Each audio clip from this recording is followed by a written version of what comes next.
It's Kisha here with Defending the Early Years podcast. We'll be focusing on amplifying the voices of early childhood educators, advocates, and all of those who love children. Hello, everybody, and welcome to another episode of the Defending the Early Years podcast with Kisha Reed and Tiffany Pearsall. Hey, Tiffany, I'm so excited that you are here today. Good morning. I'm so excited to be here today. Yes, you are. Not only are you a friend, like a flesh and blood friend of mine, that I've had the pleasure of growing together with over the years in this work. You're also an amazing person, an amazing early childhood educator. You are the founder of Play Frontier in Carson, Washington. And I think you are a groundbreaking, marvelous, amazing thought leader in this work. So I'm so happy to have you here. I want you to tell us a little bit about your journey, what fuels your passion, and because I know you are a dreamer like myself, what's next? Let's talk big dreams today, because we got big dreams. We got big dreams. Also, you can't see the deepness of the blush. That was so kind. And I feel all the same ways about you. I feel like we came into each other's lives when we were both doing we were doing the work. It was hard work, and we were doing it together, kind of in parallel lives for a while there. And I feel so lucky to know you as a friend, my dear. Same. We've saved each other many a time. Many a time. Yes. Many times. I think that's what it takes to do this well, right? To have someone who you can call and say, "Man, it was a hard day," and really just bounce those things off of each other. And also, it was a wonderful day, and have someone who, other than our husbands, who want to hear it, who want to have those hours long conversations with you about it. So yes, talk to us, Tiff. Talk to us. All right. So I founded this school in an abandoned Forest Service ghost town. I call it a ghost town. It used to be a tree nursery, and I found it right when I had just had my own son, and the closest infant care was an hour and a half each way from our house. And I was like, that's not going to work. And I just I took the jump and started renovating one of the buildings. And now my favorite thing to do is to renovate old buildings and fill them with laughter and love and children. Yes, and that's an addiction, isn't it? It is. Oh my goodness, my husband's like, we're not moving again. It can't be Discovery 7. Like, come on. Yes. It's fun because my husband has seen all, for the first school, he was helping me cut and stain and lay trim. And on the second school, he was helping me demo and paint. And on the third school, he's like, we can have somebody else do that for us this time, right? Because we're getting older. And the first couple times was fun, and now it's just your work, right? So that's been fun to bring everyone along on the journey. Wonderful. So you said first school, second school, third school. Yeah. So our first, it's all been the same school and the same people, and several of the same teachers and families have been with us for the whole journey.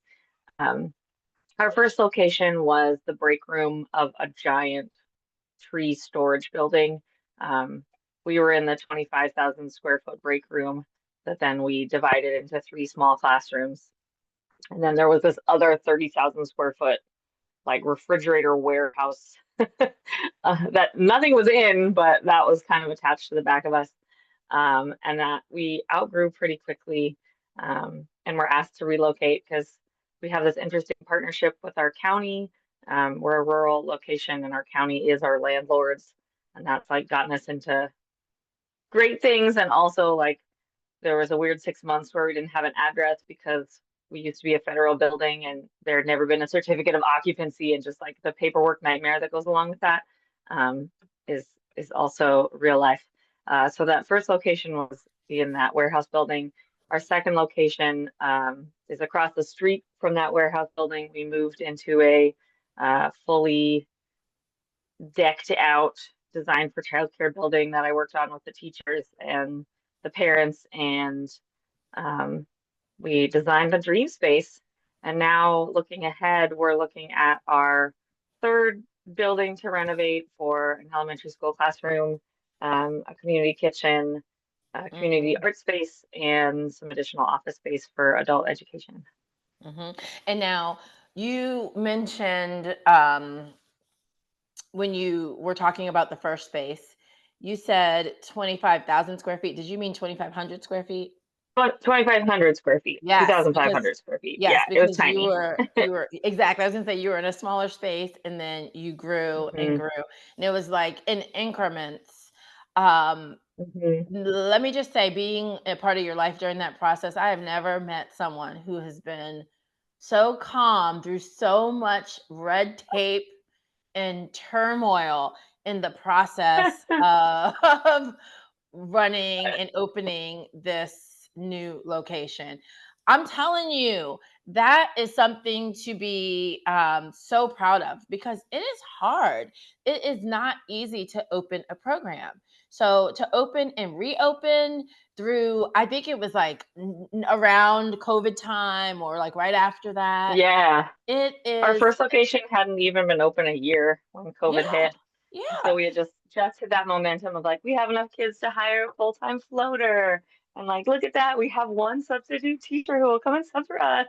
And then I was like, oh, the Then entire world boom. has changed. And Yeah. it's like the mental health load that comes from that part of the work, the behind the scenes. Like, we show up every day for the children and we're happy and we're present and we're doing all those things. But the mental health load that comes from that part of the work, how have you managed to balance all of that with parenthood, with the extra aspect of parents and staff, like all of it? How do you balance? How are you still this happy, vivacious dreamer, and that doesn't seem to have been dampened in you?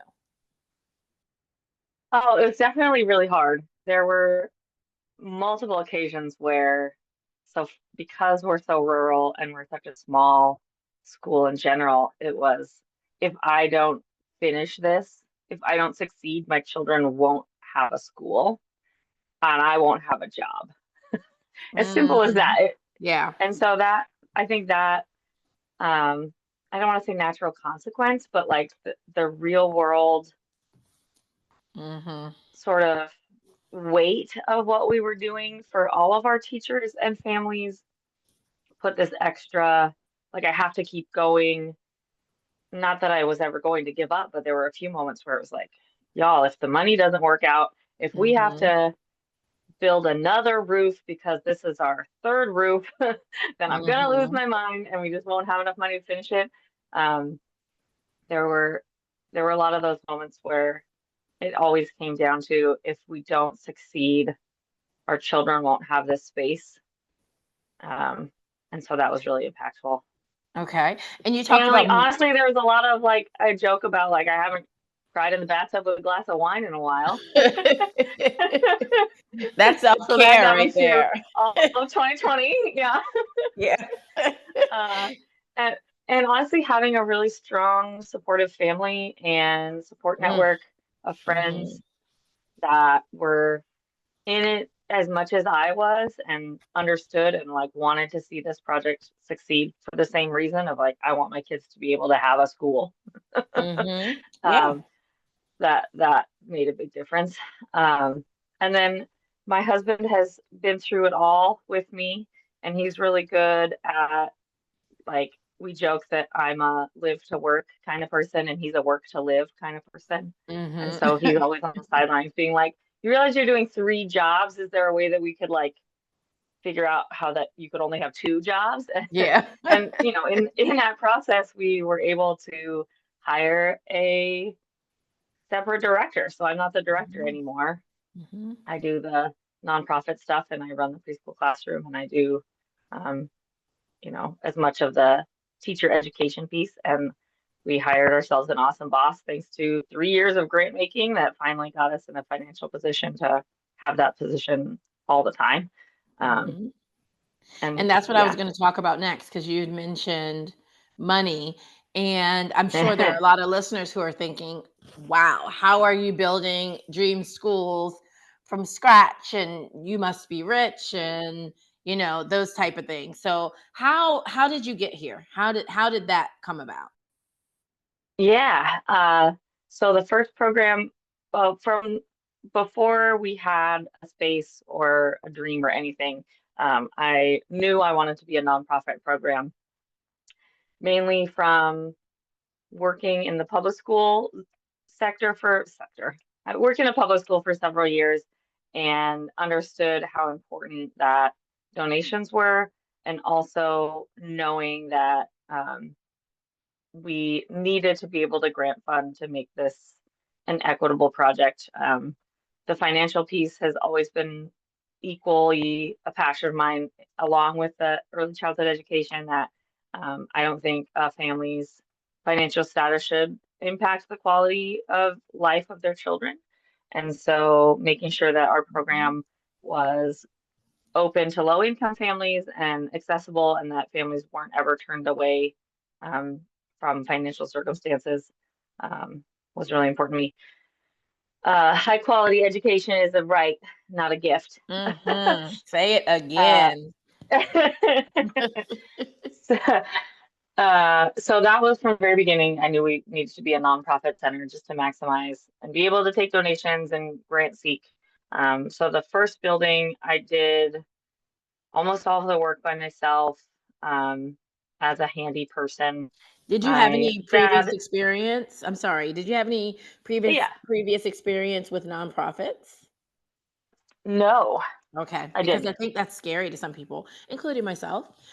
The process, the process, there's a couple parts of it for me that are a little scary, but one is the process. Like, what is that like? Yeah. So for me, I didn't know any different, right? I never started as for profit and transitioned. I went into it like only seeking out nonprofit information and like, this is just what I have to do to start my program. And in Washington State, where I am, you can apply for a nonprofit business license before you get your 501c3, which is a federal designation. So from the very beginning, like I just had to figure out how to do it. There wasn't ever that option of being for profit and then having the Mm-hmm. transition. Mm-hmm. And I think that helped me personally because I just didn't know any other way to do it. Yeah. So that was, I feel like a lot of times in this journey, my naivete has worked to my advantage. Because Yes, if you because don't know any different, then you just like, this must be the right way to do it because I haven't ever done it any other way. I would be like, Tiffany is crazy. After talking to you, I'll be like, I thought I was crazy. Tiffany is crazy. And then 2 months later, it would be like, we did it. And I'm like, see, that's why you're in my life, to show me that what you think can't happen can happen. So thank you for that. Yeah. Oh yeah, And you too. There are times where you call me and you're like, guess what? There's an entire school in my garage again. And I'm just like, yes, it's not just me who does that. Yes. we are each other's measure, that we are not Uh-huh. the only ones who are a little cuckoo. Uh-huh. Exactly.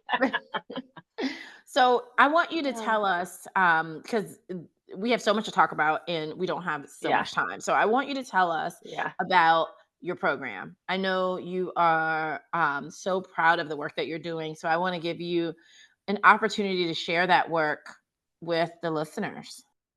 Yeah. So Play Frontier is my school, and we're a nature program in the woods. We're located in the Gifford Pinchot National Forest.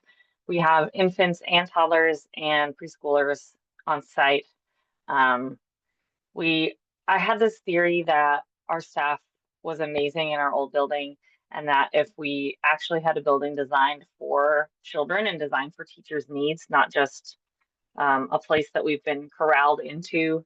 I give the church basement as an example because so many programs are just like, this is the space that's available to us. That's my So I really wanted to program. flip, yeah, I That's wanted to my flip that program. script and say, what if the place was designed for us and not just where we're like pushed into, but where we're growing from? Am I saying that right? Yeah, I hear what you're saying. Yeah. Yeah. Because there's like that physical restraint problem, right? Like I had never had a sink in a classroom until we built our own classroom. And I think about that a lot, that like how many programs, if they had a bathroom in the classroom instead of a bathroom shared by everybody outside the classroom, would just like have an entirely different view of potty training or an entirely different staffing schedule because you don't have to have somebody guarding the bathroom all day. Those are my examples. I understand. Yeah, and that's not to, I didn't mean to throw church basement programs under the bus because I feel like that's all of our programs are these amazing programs that go where we have space, not necessarily build the space first. Am I I making hear sense? you. You're making Yeah. a whole bunch of sense. You're making a Okay. whole bunch of sense because it is the ultimate centering of the child, right? When you're starting Hmm. from a place of building a space that's designed around what we know they need, what we know Hmm. didn't work previously. Like, Hmm. that is such a gift to be able to sit and think that way, and to center children in the space. Like there's a lot of us, we're creative, we make it work. We Right. there And are, that's fun to me too. That's why I love old buildings. yes. But it's something to be said to be able to build a space with what we know about children at the forefront. So for sure. Can you Can you tell us a little bit about, you told us the choices you made about the bathrooms. Can you tell us a little bit more Hmm. about some of the choices you made and why you made them? Because I'm sure there are listeners out there who are about to open a school or have Hmm. some funding or an opportunity to change some things or think a different way about their physical space. Is there Yeah, there's another unique thing about your classrooms that you like to talk about? Tell us about that. I'm sure I you know do. it by Okay, now. so Yeah. shout out to all the family childcare providers. I strongly believe that family childcare is the best group care setting for children. And so I designed each classroom as its own studio apartment, basically. So every classroom has their own kitchenette with a dishwasher and a food prep sink and space for a microwave, but that's like a whole different battle with our state that we decided not to get into ultimately yet. Mhm. Ellipsis on that. So each classroom has their own kitchenette. They have basically, once you get into your classroom, you never have to leave for the whole day. Mhm. So they're all large enough for sleeping space. They're large enough for indoor outdoor play. They have their own storage pantry, and then they have their own porch that's large enough for food service. So we can bring all the tables out and have enough space to eat outside at like a food table every day. Mhm. Um, and they have their own dedicated outdoor play space. So we don't ever share, we're not allowed to share at the same time in Washington anyway, um, for general playground space. But in order to get us outside all the time in the rain, because we live in the Pacific Northwest, that means you have to be able to go out the second it's either not raining or raining light enough that you could enjoy it for 2 hours at a time. Mhm. Um, And the fact that you guys aren't sharing a playground means that there's no restrictions on how long the children can be outside. I think that's a issue at a lot of exactly. programs. They have a big center with lots of kids, but a smaller playground, and they have to cycle the children through these 30-minute, maybe if they're lucky, I haven't seen much of it, an hour long play Right. times. Hmm. Where it's scheduled. It can't be like it. Sometimes there's a moment where you need to get outside, or sometimes you're Yeah, outside and everything is just so deep and great and perfect, and you don't want to bring the children in. So to be able to have their own outdoor play exactly. space is wonderful, not only because then the children who are playing in it can continue their play. They can leave their things set up and not have to worry about someone else taking it down. And their play space can be designed for them, for their development, for their age, for their interests. So that's a big thing. Yeah. And that's another one of our favorite features is that on these big food service porches, one of the teachers said, wouldn't it be great if we didn't have to have an emergency crib ramp, but we had a slide instead? So all of our decks have a slide as an emergency exit instead Love of a that. giant ramp. Love, love, It's love, fun. love that. That's another thing you're good at. You're good at seeing a rule, getting a rule, and figuring out a way to follow the rule, but in a way that makes it cooler and better for you. So yeah, I Yeah. love that. I love that. I love you joked about how did you survive all the red tape, and I really love either changing the red tape because it shouldn't have been there in the first place, or finding a way to meet the reg in a way that also meets the need of the children and also meets the need of the teacher. And that's a gift. That is a Yeah, gift it's to be able to do fun. that. You've built some really good relationships and partnerships in your area. And I think you should definitely talk about that, because that's another thing that could be a major inspiration to people who are doing this work, because it's not something that's easy to do by yourself. Like if you're doing the big Yeah. work and the big dreams that you have, there has to be some partnerships that are happening. So tell us about some of the creative partnerships that you've made in order to make your larger dream, which I really want to at least touch on before we're done. The partnerships that you've made to be able to make your larger dream become a reality. Yeah. I feel like our families and teachers are the most important partnerships for day to day. Like we are a small community and we're here for each other. And um, that's what has kept our doors open, is that there are parents that are passionate and family members that are passionate and Hmm. teachers that want to be here every day. Yes. Um, and want to stay with us, right? Like the average staff turnover rate in Washington is 6 months. And so to say Wow. that we've had all of our teachers have been with us for 2 years or more at this point. Um, and some of them have been with us since before we even opened and were helping build the original school with us. Um, Wow. That's so that I think beautiful. is our most important partnership. And then I also like to think that America's child care crisis will be solved in rural America, because I have to know everybody just to do the work, right? Like our landlord is the county. So in order for us to get a lease negotiated, we had to have it approved by the county commissioners in an open public commissioner meeting. And then we had to like post it in the paper for 30 days so that anybody could comment on it. And then it was finally approved. Like the working with the county and having that level of investment, not financially, but like they want to see it succeed. They want to see their own buildings taken care of. They Hmm. want to be uh, a part of helping make childcare happen for our community. Hmm. That's been really important.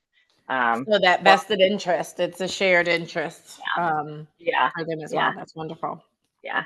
And I feel part of me loves the red tape because every time that I send an email or ask about a form, I view it as a moment of advocacy. So every time that we had to have a building walkthrough or a PUD commissioner had to come through and say, oh, guess what? Like, this is where your electrical needs to be, and we need to shift it out of this bathroom in this way. Are you going to need more power for screens? I get to say we're a screen-free school. Why would a 2-year-old need a screen? Yeah. And Yep. that's also I think been really helpful. Just as far as my mindset going into the endless red tape. Hmm. Um, I think our other big partnership is the Forest Service. We're on old Forest Service property that got transferred to the county. And our neighbors, our closest neighbors, are Forest Service Work Center office. And so we walk by and we see them and we ask them questions, and we get to spend time in the woods every day. Like our playground is just trees with a fence and things that we've added to it. But we also leave the playground quite a lot to hike. The Pacific Crest Trail you can see from our front door. there's so many cool kid spots and places that we've built trails with the kids over the years to find cool Mhm. spots. And so that Forest Service partnership has been really fun as well. Wonderful. And are there some new partnerships brewing when it comes to the school age aspect, the new building and that work? Yeah. Yeah, so our new building is reaching a totally different side of things, mainly because our county doesn't have a community kitchen space that you can rent commercially. So the example is food trucks have to drive all the way to Portland for their designated commissary kitchen, which is like a lot of technical speak to say they have to drive really far away to make rolls from Yeah. scratch, or they could just buy them. And so like having that available for our community, and really diving into the food security aspect of the work that Mhm. that really impacts elementary school kids. Little kids are impacted as well. They also don't eat as much. So, so trying to find ways that we can help provide meals. We work with a local nonprofit that provides dinners and weekend meals for kids, and trying to like Wow. expand our impact in that way by having a kitchen on site and by running Mhm. cooking classes with kids and having a community garden that the kids learn how to tend and then make the food and make, the preserves and all those steps. It's really exciting. It is exciting. I am so in love with the whole process. I love your passion. I love what you're doing in your community. That's the greatest impact. Like, and what I love about it the most is that the beginning of it all was the children, right? It started with Yeah. the need for quality care for the children, and it's growing and Mm-hmm. blooming into something that is going to reach out to different parts of the entire community and bring them Mm-hmm. into the space where you have these examples of quality, opportunities to advocate, and opportunities for the children to be a part of something bigger, like be a part of a community of people who are all really striving for the same goals. So I love that. Yeah. I love that you're going to be doing additional adult ed. We both have that passion. And Mm-hmm. it is, again, an opportunity to share this work and Yeah. the beauty of childhood with more people. So I love that you're getting it from all of the ends. and and Yeah. and with the support of the government in your community, Mm-hmm. big time. You have a parent who is a government work employee, correct? Yeah. Multiple parents that are Yeah. government employees. Wow. And, So that's um, that's why I say rural childcare is where all the problems will be solved, mhm. because they're coming at it from the other side and saying like, wow, you're having to fight to they want you to put 7 sinks in every Yeah. classroom so you can and prepare an apple and then do the dishes afterwards. That's ridiculous. Let's fix that. Mhm. Or we also had some zoning issues that, there were enough parents that understood that side of things to say like, okay, our one of the craziest things that happened was that when the Forest Service transferred our land to the county, they forgot to transfer water rights. And so at the 11th hour, we had to get, because it's federal land, we had to get Senate and House and presidential approval to use the Wow. well. Wow. And so it's like, who cares enough to make this child care get water? And it has to be all of us have to care Yeah. enough to get this child Yeah. care water at the end of the day. Um, Wow. which Wow. I think things happen, man. It's really a picture of how it does take a village. Like it, it Mm-hmm. all it all came together. And Tiffany, you should be proud of yourself because you are fueling this mission. You are fueling this mission with an unselfish heart. And I am looking forward to continuing to watch you grow and change and develop and keep dreaming. And in a year's time, I'm going to have you on again, and I'm sure you're going to have all new things to share with us. So I just Right? want to thank you so much for being here. But before you go, I want to ask you, how can the listeners follow you, keep track of what you're doing, contact you if they need to? Yeah, we're not very active on social media, and I don't exactly, we have a lot of families that like we value our privacy here. We like being in the middle Hmm. of the woods alone. Yeah. But I think signing up for our newsletter through the website or scoping us out at playfrontier.org is a good Okay. way. And then you can Awesome. follow us on all the socials. We'll chime in every once in a while on Facebook. But All I think right. following along on the website is the way to go. Wonderful, wonderful, wonderful. And thank you so much for being here and sharing Yeah, your thanks for the beautiful invite. journey with us. Oh, thanks for the invite. You're an inspiration. Visiting your school this past year made me say, this is what I want to be when we're all done with the work. So Oh, thanks for doing what you do too. love ya. Okay, bye-bye. Love you Bye, too. everybody. Bye. And that was another episode of the Defending the Early Years podcast. Defending the Early Years works to support the rights and needs of young children nationally. Learn more at DEY.org. Pay us a visit, sign up for our newsletter, or connect with us on social media. Thank you for listening. Bye-bye.